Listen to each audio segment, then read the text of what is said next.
Good morning, everybody. Today is the 2nd of August, and Harry Potter Day, of course, was the last day of July, but we're celebrating it today because Angela's off, I'm off. I think technically we're celebrating it all weekend. I think that way Angela can pick whatever movie she wants, or if she wants to pick them all, she can do that. I don't care. Um, Maybe play some Harry Potter video games or whatever. I think we got some Harry Potter games down there too, at least trivia. So who knows what we'll do today, but we've got options. Gonna fix some butter beer later on today. Have some butter beer. Yeah, so getting on with it. So first we're gonna get started early this morning though, before we um, do all of that because A, it's going to get really hot today, and B, it starts tax free weekend this weekend, so we're going to try to beat the crowd. I've told Angela time and time again, I was like, I used to participate in tax free weekend way back when, you know, even when I wasn't going to school, I would just to get me like extra notebooks or extra pens or something along those lines. Like, okay, today's the day to do it because I don't have to pay taxes on this. But in all reality, you're not really saving that much. You're saving 10%, I guess, so that's good. But you're not really saving a whole lot of money on it. Um, I told her, it's like, actually, I found out later on that it's better to wait a little bit before you buy that stuff because um, places like Walmart and Staples and I'm trying to think of who else, Target, they buy a lot of school supply stuff, or they have a lot of retail of school supply stuff. But then, so after the back to school stuff is over, they still have an abundance of that stuff that nobody bought. Now a lot of that stuff is going to go on clearance or whatever to get rid of it, you know, then that is your time to buy it because now it's reduced in price and it's cheaper than to get it than it is to get it, on tax-free weekend. I'm not knocking people that do it because I mean, hey, if you got kids with school supplies, it's hard to wait until the stuff goes on clearance before you buy it. So I completely understand where they're coming from. Um, However, I know my strategy, I was telling Angela a while ago, and I don't know if it would work or not, but my strategy, if I was a parent, would be I would probably start stocking up on some of that stuff when the kid is in preschool because, I know kind of, more or less what kind of stuff we used to have when we were kids going into kindergarten. So that's the kind of stuff that I would already stock up on and have it like in the basement or attic or shed or whatever. Just have it, but have it in one of those tubs where nothing can get in, nothing can get out, so everything is nice and safe. But I would start stocking up on that stuff then. Every time that stuff goes on clearance or whatever, just start stocking up so that way your kid has it. They may not necessarily have the latest stuff, you know, but they will have materials and things that'll work. And then you can always, the money that you're saving, you can always comprehend that with maybe um, get them t-shirts or shoes or something that they like. I don't know. I'm not a parent, so I'm just thinking out loud like maybe that'd be something that I would probably do is try to stock up early and you know. But anyway, I don't like I said I'm not knocking anybody that does the tax free weekend like that. I completely understand where y'all are coming from, and for me, I'm not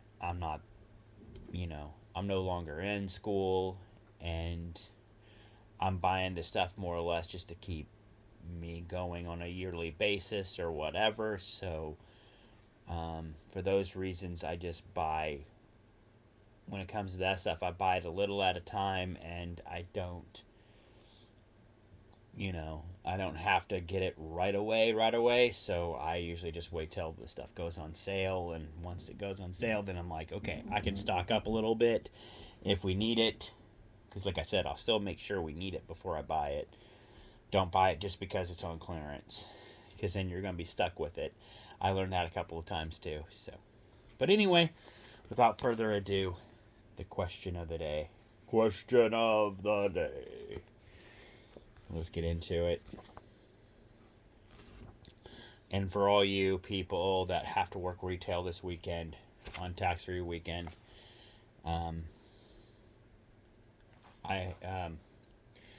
the whole Hunger Games thing comes to mind. I understand. I had to work it too, so quite a few times. But luckily, I was in produce at Walmart. I worked in produce at Walmart. So I think I was a cashier the first year, and then after that, I worked in produce. So I didn't have to worry about. I mean, people still ask me about the school supplies, but I didn't. From time to time, but for the most part, I didn't really have to worry about it. I was produce, and all I would do is just direct them down to where the school supplies was and say, like, it's down here somewhere. I'm sure if you want me to, I'll help you look for it, but you're probably better off finding someone who actually works this aisle, because I have no idea. But I'm more than happy to help you, and a lot of times I would. But all right, I'm getting off topic. So here we go. August the 2nd. Question of the day. Who or what has made you a better person? Who or what has made you a better person? I don't know, to be honest. I've always been a good person, so I would say was made me a better person.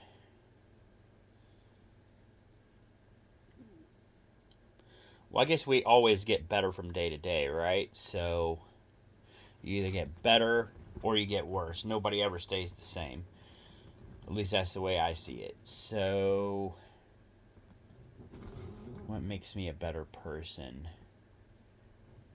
I'd say pretty much the same answers I gave yesterday.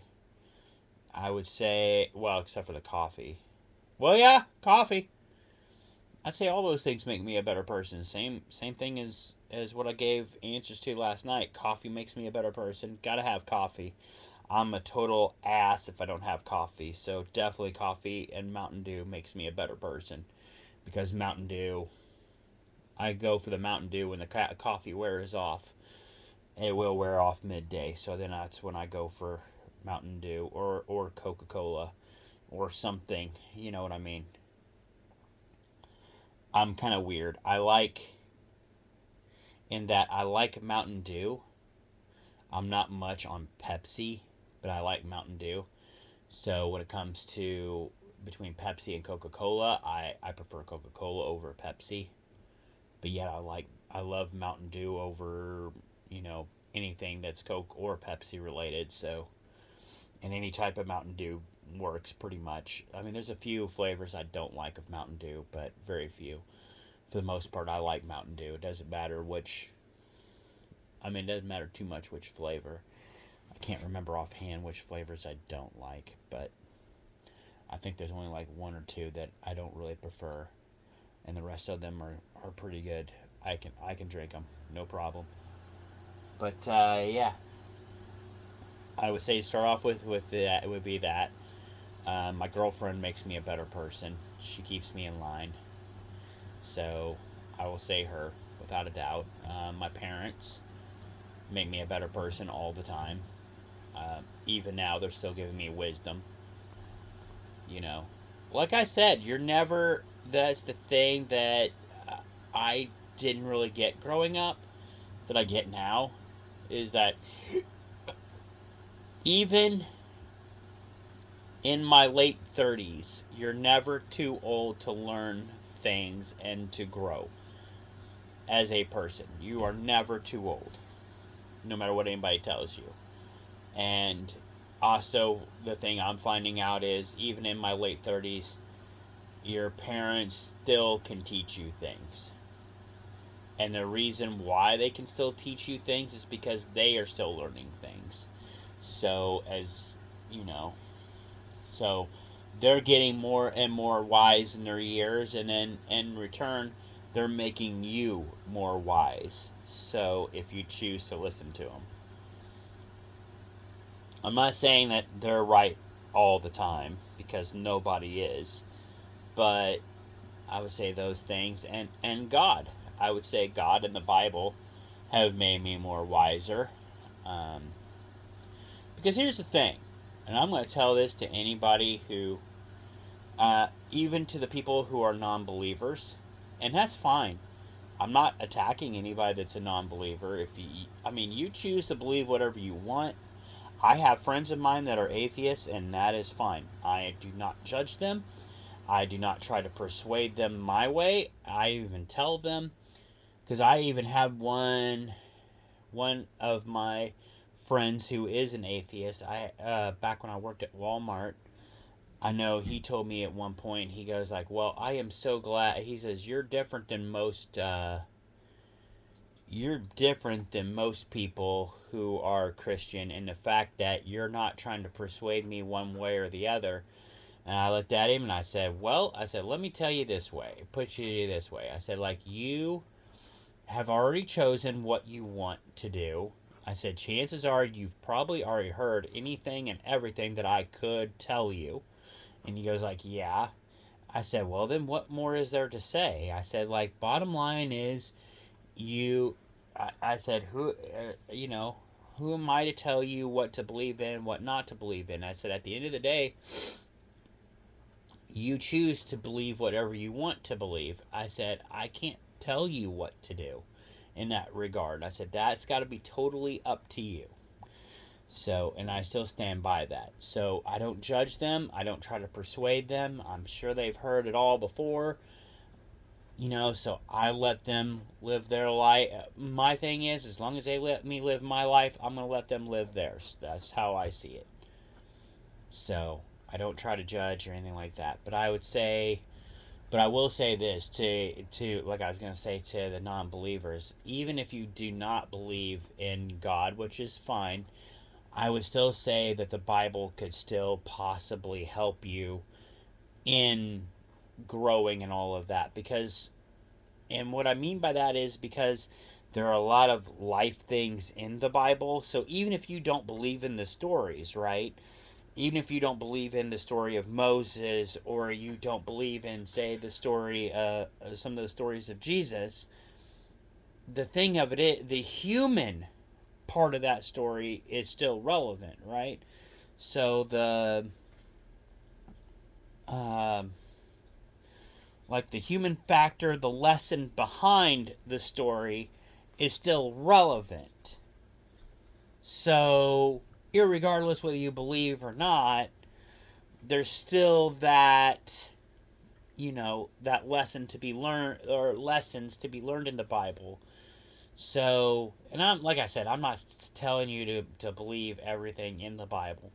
I don't believe everything in the Bible because I know the Bible has been rewritten several times throughout the course of history, and you know, we the people are the ones who rewrite it. So, and before we the people started rewriting it, as in the United States, it was kings and queens that kept rewriting the Bible to their benefit. So, hence the King James version. Everybody keeps saying, "Well, King James version, his is right because he kept the version so close."